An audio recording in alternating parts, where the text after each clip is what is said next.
వ్యవసాయంలోకి రావాలనే పిలుపు అందుకుని యువత సాగులో అడుగుపెడితే అద్భుతాలు సృష్టించేందుకు అవకాశాలు అనేకం. వాటిని అందిపుచ్చుకుని అభివృద్ధి చెందాలనే సంకల్పానికి సహజ సేద్య విధానాన్ని జోడిస్తే అబ్బురపరిచే ఫలితాలు సొంతం. ఈ బాటని నమ్మారు భద్రాద్రి కొత్తగూడెం జిల్లా దమ్మపేట మండలం మందలపల్లి గ్రామానికి చెందిన దేవరపల్లి హరికృష్ణ. చదివింది బీటెక్. మొదట హైదరాబాద్, ఆ తర్వాత అమెరికాలో సాఫ్ట్వేర్ ఉద్యోగం. అయినా మనసు వ్యవసాయం వైపే. దీంతో పల్లెకు తిరిగొచ్చి తండ్రి బాటలోనే నాగలి పట్టారు. 35 ఎకరాల్లో ప్రకృతి వ్యవసాయం చేస్తూ నేటి యువతకు ఆదర్శంగా నిలుస్తున్నారు.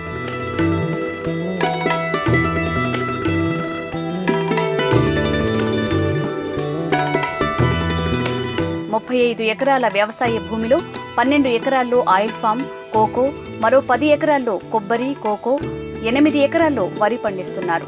ఖర్చులన్నీ పోను ఏడాదికి 20 లక్షలకు పైగా ఆదాయం పొందుతున్నారు.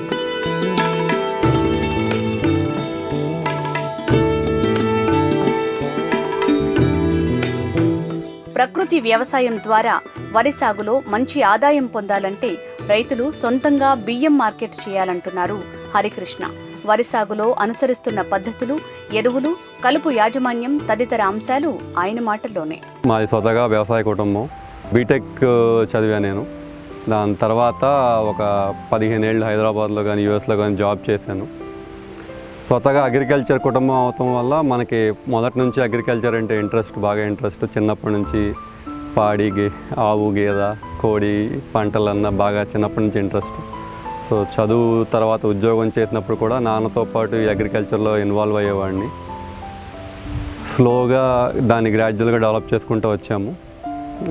తర్వాత కొన్నాళ్ళకి యుఎస్ నుంచి ఇండియా వచ్చేసి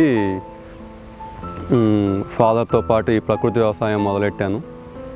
ఈ కెమికల్స్ వల్ల మనం ఏం నష్టపోతున్నాము ఏంటనేది గ్రహించి స్లోగా దాన్ని కెమికల్స్ నుంచి మానేసి ప్రకృతి వ్యవసాయం వైపు షిఫ్ట్ అయ్యాము, న్యాచురల్ ఫార్మింగ్లోకి. ఇది మనం న్యాచురల్ ఫార్మింగ్ మొదలెట్టబట్టి ఇది ఇంచుమించు 6-7 ఏళ్ళు అవుతుందండి. మొదట మనం పామాయిల్లో మొదలెట్టి దాన్ని కొబ్బరికి, తర్వాత వరికి, తర్వాత వేరే పంటలకు విస్తరించాము. మొత్తం మనకి ఇంచుమించు 35 ఎకరాల వ్యవసాయం ఉంది. దాంట్లో ఒక 12 ఎకరాలు ఆయిల్ పామ్, కోకో, ఒక 10 ఎకరాలు కొబ్బరి, కోకో, ఒక 8 ఎకరాలు వరి వ్యవసాయం, కొంత మిర్చి, అరటి ఈ సంవత్సరం మొదటిసారి వేద్దాం అనుకుంటున్నాం.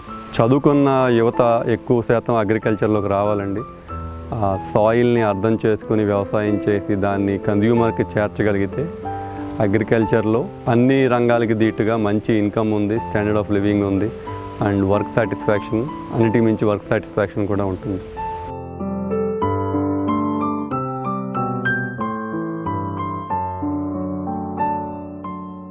ఇది మనది మొత్తం 8 ఎకరాలండి వరి వ్యవసాయం. వెరైటీ వచ్చి సిరీ సీడ్స్ విరాట్ అనే వెరైటీ.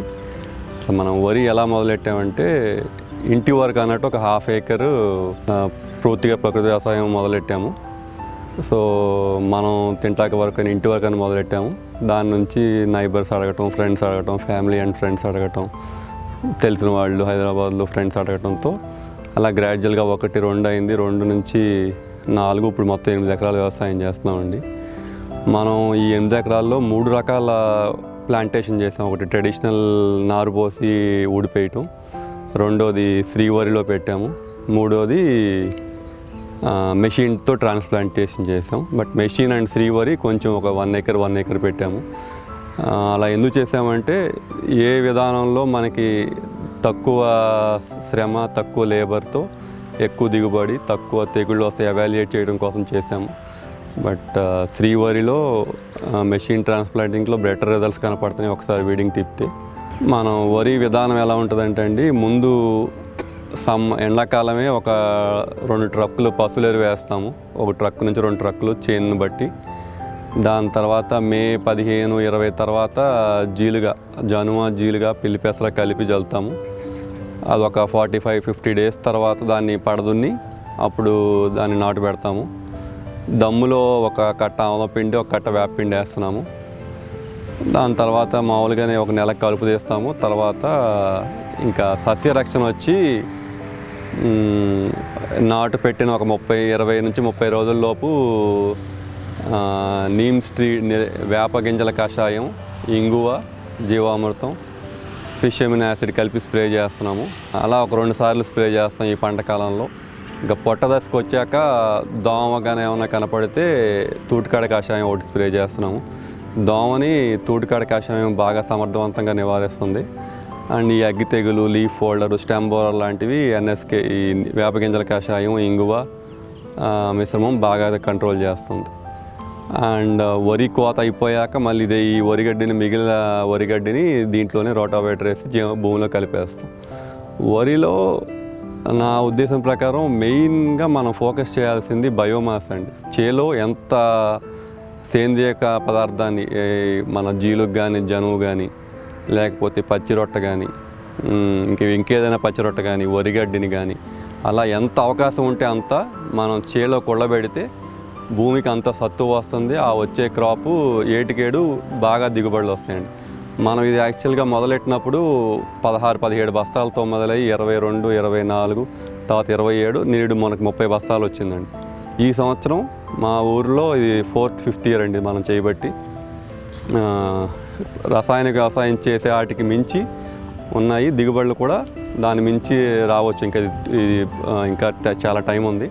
బట్ ప్రస్తుతానికైతే చేలు రసాయనిక వ్యవసాయం చేసే చేలు కన్నా మంచిగా బాగా ఉన్నాయండి, హెల్తీగా ఉన్నాయి, దుబ్బు చేత బాగుంది. కాకపోతే దీంట్లో మనకు ఒక ప్రధాన సమస్య ఏంటంటే, మన ప్రకృతి వ్యవసాయం చేసినప్పుడు అందరికీ 4-5 కూలీలు పడితే కలుపు తిట్టాకి మనకి ఎకరానికి 10 నుంచి 12 మంది పడుతున్నారు. అందుట్లో ఈ సంవత్సరం కొంచెం జూన్లో వర్షాలు తక్కువ ఉండటం వల్ల కలుపు కొంచెం ఎక్కువ ఉంది.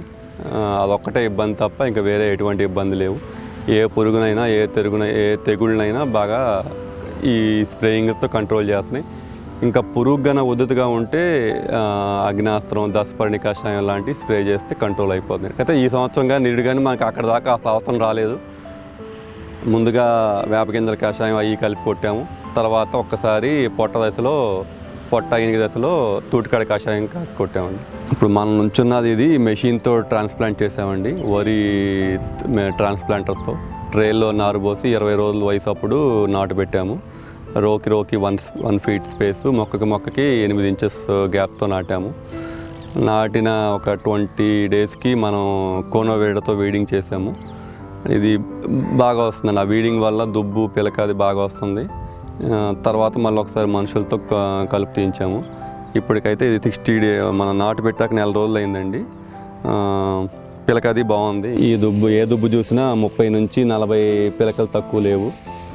ఒక 45 పిలకల దాకా ఉన్నాయండి ఇవి. ఇంకా మనం ఇంకొకసారి అవకాశం ఉండి వీడింగ్ చేస్తే ఇంకా బాగుంటుంది. కాకపోతే ఇక మనకి అవకాశం కుదరలేదు వీడింగ్ చేయటానికి ఇంకో రెండోసారి. బట్ దీంట్లో చూస్తుంటే తెగుళ్ళు, గాలి వెలుతురు బాగా ఆడి తెగుళ్ళు, పురుగులు కొంత తక్కువ ఉండేటట్టు కనపడుతుందండి ఈ మెషిన్తో ట్రాన్స్ప్లాంటింగ్.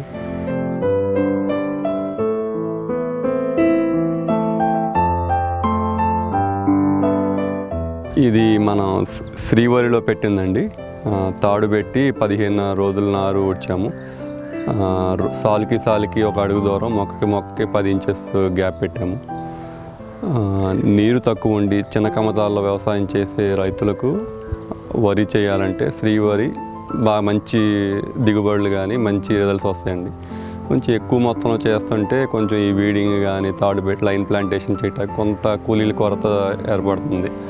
బట్ కూలీలు ఇబ్బంది లేదు, నీళ్ళు కొరత ఉంది. చిన్న కమతాలు అయితే శ్రీవరి చాలా మంచి విధానం అండి. మనం ఆరుతడిగా చేస్తే బాగా పండుద్ది. కలుపు కూడా ఈ వీడర్ పెట్టి కలుపు నివారణ చేయొచ్చు. ఒక్కో దుబ్బుకి మనకి పంట టైంలో 60 నుంచి 70 పిలకల పైబడే వస్తున్నాయి కొన్ని చోట్ల. కాకపోతే దీంట్లో మెయిన్ ఏంటంటే కొంచెం కూలీలతో పని ఉంటుంది. సో అదొక్కటే ఇబ్బంది. బట్ దిగుబడులు కానీ బాగుంటాయి, తెగుళ్ళు తక్కువ ఉంటాయి, పురుగులు తక్కువ ఉంటాయి. వాటర్ కూడా బాగా తక్కువ అసలు వాటర్ నిలగట్టాల్సిన పని లేదు. నిన్న ఇక్కడ మాకు బాగా వర్షం పడటం వల్ల కొంచెం వాటర్ ఉన్నాయి పొలం నిండా. అదర్వైజ్ లేకపోతే అసలు మామూలుగా ఆరుతడిగా వరి పండించవచ్చండి. దిగుబడులు కూడా దీనికి అసలు పోలిక ఉండదు, చాలా మంచి దిగుబడులు వస్తాయి. ఇది కోనోవేడర్ అండి. శ్రీవరి కానీ మెషిన్ ట్రాన్స్ప్లాంటింగ్తో కానీ కలుపు నివారణకి మంచి టూల్ అండి ఇది. అండ్ దీంట్లో ఇంకో గొప్పతనం ఏంటంటే, ఇది మనం ఎప్పుడైతే తిప్పామో దుబ్బు బాగా కదిలి 2 రోజులకి చేను మంచి నలుపు వస్తుంది. అండ్ పిలకలు కూడా బాగా పిలకలు చేస్తుంది. ఇది పంట కాలంలో ఒక 3 నుంచి 4 సార్లు తిప్పితే చాలా బ్రహ్మాండ రిజల్ట్స్ వస్తాయి. బట్ మనం అయితే 2 సార్లు తిప్పామండి ఇప్పటికి. ఇంకా అవకాశం ఉంటే 3వసారి తిప్పుతాము, లేదంటే అక్కడితో సరిపెడతాం. బట్ ఈ వీడింగ్ తిప్పినప్పుడు ఇంచుమించు ఈ ప్రతి దుబ్బు కదులుద్ది, కలుపు దాంట్లోనే తొక్కేయబడుద్ది. అండ్ ఆ దుబ్బు కదలటం వల్ల పిలకలు కానీ టిల్లరింగ్ కానీ బాగా వస్తుంది. ఇట్లా ముందుకి వెనక అనుకుంటా ఈ వీడింగ్ చేస్తే దుబ్బు బాగా కదులుతుందండి. దుబ్బు కదులుతుంది, మట్టి అంతా అటు మన సాలే దొయ్యేసినట్టు కప్పబడి వరి ఏరుకి గాలి ఆడతాం. కానీ ఏరు తెగటం వల్ల దుబ్బు ఇంకా బాగా దుబ్బు చేస్తుంది. ఇది పిలకల మట్టికి ఇంచుమించు 3 సార్లు 4 సార్లు వీడింగ్ చేస్తే 40 నుంచి 50, 60 బస్తాలు దిగుబడి తీసిన వాళ్ళు కూడా ఉన్నారు. కాకపోతే దీంట్లో ప్రధానమైన సమస్య ఎక్కువ మాన్యువల్ వర్క్ ఉంటుంది. దాన్ని అధిగమించడం కోసం ఈసారి మనం పవర్ వేడర్ కూడా చూద్దామని ఆలోచన చేస్తున్నామండి. పవర్ వేడర్ కూడా బాగానే ఉంది. పవర్ వేడర్ అయితే ఒకరోజు 1 ఎకరం, 2 మనుషులు 1 ఎకరం వరకు వీడింగ్ తిప్పొచ్చు. దీంతో ఏంటంటే 30 నుంచి 40 సెంట్లు తిప్పడం అవుతుంది ఒక రోజుకి ఒక మనిషి. ఇది కోనో వేడర్ అండి, KSNM డ్రిప్ వాళ్ళది. ఆన్లైన్ ఆర్డర్ చేసాం మనం. కంపెనీని బట్టి మనం కొనే దగ్గరని బట్టి 1200 నుంచి 1700-1800 వరకు ఉన్నాయండి. బట్ శ్రీవరిలో మెషిన్ ట్రాన్స్ప్లాంటింగ్లో ఇది బాగా ఎఫెక్టివ్గా పనిచేస్తుంది. ఈ చక్రాలు 2 చక్రాలు ఉంటాయి దీనికి. ముందు ఆ ప్లేట్ లాగా ఉంటుంది. ఈ చక్రాలు ఏం చేస్తాయంటే మనం కలుపుని కట్ చేసి మళ్ళీ భూమిలో కలిపేస్తాయండి. 2 చక్రాలు ముందుకి వెనక్కి తిప్పుతున్నప్పుడు ఇట్లా ఈ పళ్ళతో గీకేస్తుంది. ఇది బ్లేడ్ ఏమో కట్ చేసి దాంట్లో కలుపుతూ ఉంటుంది.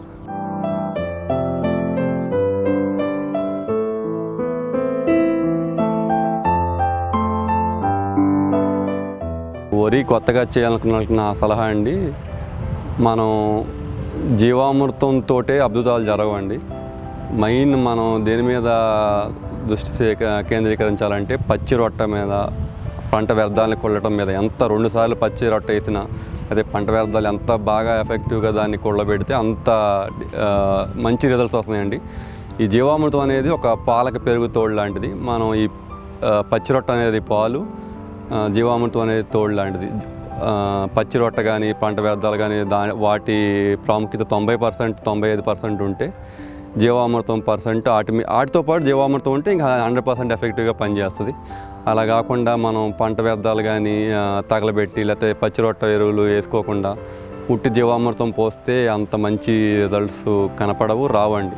మెయిన్ పాలేకర్ చెప్పినట్టు మల్చింగ్ కానీ క్రాప్ రెసిడ్యూస్ని డీకంపోజ్ చేయటంలో ఉందండి దీని గొప్పతనం. అది తెలిసినప్పుడు మనకి ఏ పంటకైనా అండి మెయిన్ జీవామృతం మీద కన్నా ఫోకస్ పంట వ్యర్థాలని మనం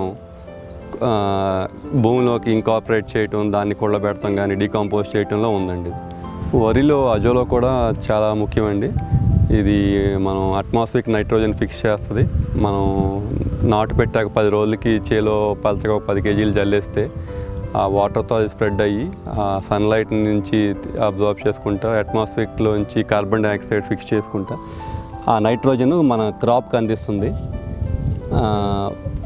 ఇది పంట కాలంలో చేను మొత్తం స్ప్రెడ్ అయ్యి కుళ్ళిపోయి వచ్చే క్రాప్కి కూడా ఇది చాలా బలం చేకూరుస్తుంది. ఈ మనకి ఖర్చుతో కూడుకున్న పని కాదు. ఒక్కసారి తెచ్చి మనం చేలో వేస్తే ఆ చేలో మొత్తం స్ప్రెడ్ అయ్యి నైట్రోజన్ అందిస్తూ వచ్చే పంటకు కూడా మంచి బెనిఫిట్ చేకూరుస్తుందండి.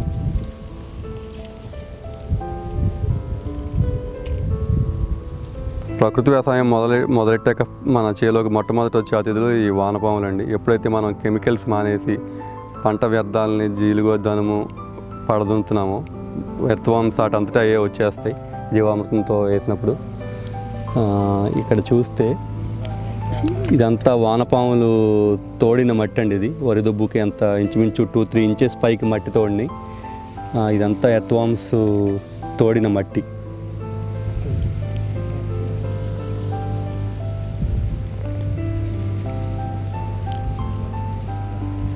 ఇదంతా మన వానపాములు పైకి తోడిన మట్టి. ఎట్లా ఉందో చూడండి. ఇదంతా అదండి ఎర్త్వామ్స్ తోడిన మట్టి. ఎంత మట్టి ఎర్త్వామ్స్ తోలిని.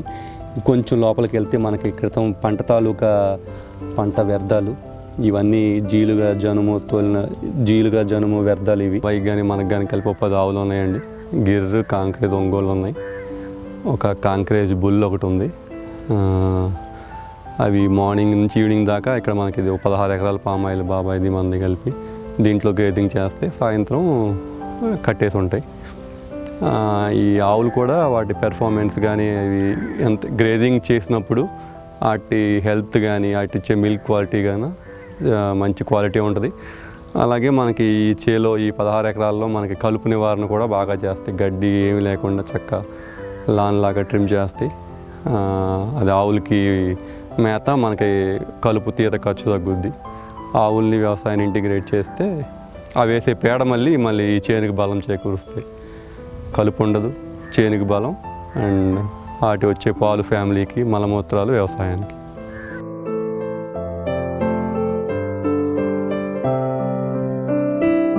ప్రకృతి వ్యవసాయంలో వరి వ్యవసాయం చేయటం ఒక ఎత్తు అయితే దాన్ని మార్కెట్ చేయటంలో ఉందండి మనం కంప్లీట్ విజయం మొత్తం. ఎందుకంటే మనం ప్రకృతి వ్యవసాయం చేసినప్పుడు కెమికల్కి దాంతో పోలిస్తే ఒక 5-6 వేలు నుంచో 10,000 తగ్గుద్ది ఖర్చు. మిగతాది కూలీల ఖర్చు కానీ కలుపు తీత అంతా మామూలుగానే ఉంటుంది, హార్వెస్టింగ్ కానీ. దీంట్లో మనకు ఆర్థికంగా మంచి దిగుబడి రిజల్ట్స్ రావాలంటే ఆ వరిని మనం మార్కెట్ చేయాలి. మన వరకు మనం ఈ 8 రకాల్లో పండిన వరిని మనం ఒక బ్రాండ్ లాగా ఒక ఓన్ ప్యాకింగ్ చేసి family and friends in Hyderabad, Vizag, Chennai, Bengaluru, Vijayawada, Guntur, Narasaraopet, Palvancha, Bhadrachalam, Sathupalli, Rajahmundry, ఇన్ని రకరకాల ప్లేస్లో మనకి ట్రాన్స్పోర్ట్లో వేస్తున్నామండి. కేజీ 70 రూపీస్ చొప్పున ఇస్తున్నాము. చేసినప్పుడే మనకి 30 బస్తాలు దిగుబడి వస్తే 15 క్వింటాలు బియ్యం వస్తాయి. ఆ 15 క్వింటాలు మనకి ట్రాన్స్పోర్ట్లో కానీ మిల్లింగ్ 500 ఖర్చు పోయినా 6,000 వరకు మనకి గిట్టుబాటు అవుతుంది మనం సొంతంగా బియ్యం మార్కెట్ చేసినప్పుడు. అలా కాకుండా బియ్యం మార్కెట్ చేయలేని రోజున వరి వ్యవసాయంలో ఆర్థికపరమైన రిజల్ట్స్ పెద్దగా కనపడవండి. మనం చేయటం ఒక ఎత్తు అయితే దాన్ని సొంతంగా మార్కెట్ చేసుకోవటంలో ఉన్న గొప్పతనం. మనం అలా 1/2 ఏకర్ నుంచి మొదలెట్టి ఇప్పుడు ఫ్యామిలీ అండ్ ఫ్రెండ్స్కే ఇంచుమించు 8 ఎకరాల్లో వరి మొత్తం పంపిస్తున్నామండి. అండ్ దీంట్లో ఉన్న ఇంకో గొప్పతనం ఏంటంటే మనకి మంచి ఆర్థికపరమైన రిజల్ట్స్తో పాటు తిన్నవాళ్ళ నుంచి ప్రతిరోజు ఒక బ్లెస్సింగ్ వస్తుంది. చేసిన కష్టం మొత్తం వాళ్ళు తిని బాగుంది, మా పిల్లలు తింటున్నారు, మా తమ్ముడు తింటున్నాడు, మా అన్నయ్య తింటున్నారు, మా మామగారు తింటున్నారని చెప్పి బాగుంది అన్నప్పుడు వచ్చే కలిగే సంతృప్తి అసలు అది వెలకట్టలేనిదండి. అండ్ వాళ్ళు ముద్దకి మన దీవించుకుంటా, డెఫినెట్గా ప్రతిరోజు మనం దీవించుకుంటా ఆ ఇంట్లో వాళ్ళు భోంచేస్తారు. దాన్ని మించిన సంతృప్తి ఇంకోటి ఉండదు.